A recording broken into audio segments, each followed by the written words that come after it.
Hi tears, good evening. இன்னைக்கு bird சான்ச்சுரிக்கு போனோம். உள்ளே என்டர் ஆகும்போதே ரொம்ப எக்ஸைட்மெண்டடாக போனேன். அதாவது பேர்ட்ஸை பார்ப்போம், கிட்டேயே பார்ப்போம், நம்ம ஷோல்டரில் வைப்போம், கையில் வைப்போன்ட்டு. அதனால் ஒரு பேர்ட்ஸ் கூட கிட்ட இல்லைங்க. எல்லாமே தண்ணியில் மொட்டை மொட்டையாக நின்ன மரத்து மேலே தான் இருந்துச்சு. மரத்து மேலே இருந்துச்சு, ஆனால் பார்க்க ரொம்ப அழகாகவே இருந்துச்சு. நாங்கள் தான் தப்பு பண்ணிட்டோம். பைனாக்குலர் எடுத்துகிட்டு போயிட்டு இருந்தால் அழகாக பார்த்துருக்கலாம். ஆனால் என்கிட்ட பைனாக்குலரும் இல்லைங்க. இதுதான் ஃபஸ்ட் டைம், அதனால் அதோட எக்ஸ்பீரியன்ஸ் எங்களுக்கு தெரியாது.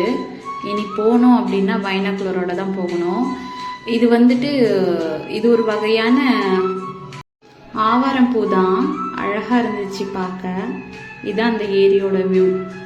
இதில் தான் அந்த மரத்தில் தூரமாக ஃபுல்லாகவே பறவைகள் நிறையா இருந்துச்சு. நல்லா பெருசு பெருசாக இருந்துச்சு.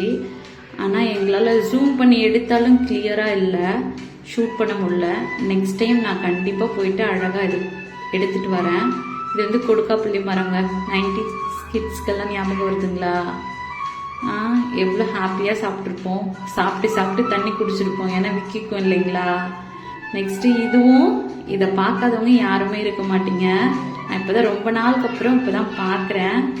இதில் கூட்டாஞ்சோறு ஆக்குவோம் இல்லைங்களா, சின்ன சின்ன சொப்பு ஜாமான் வச்சு. ரொம்ப மெமரபுளாக இருந்துச்சு. இதெல்லாம் பார்க்கும்போது அழகாகவே இருந்துச்சு.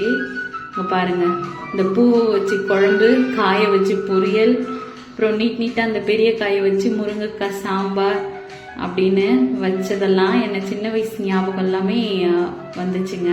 ரொம்ப ஹாப்பியாகவே போச்சு இன்னைய டே. அங்கேருந்து பூ இதுவும் அழகாக இருந்துச்சு, எனக்கு பிடிச்சிருந்தது இந்த பூ. அதனால் இதுவும் ஒரு ஷூட் பண்ணேன். லைக் பண்ணுங்கள், ஷேர் பண்ணுங்கள், சப்ஸ்கிரைப் பண்ணுங்கள். பாய். இந்த பிளேஸோட நேமு வெள்ளோடு, ஈரோட்டில் இருக்குது. ஈரோட்டில் இருந்தீங்கன்னா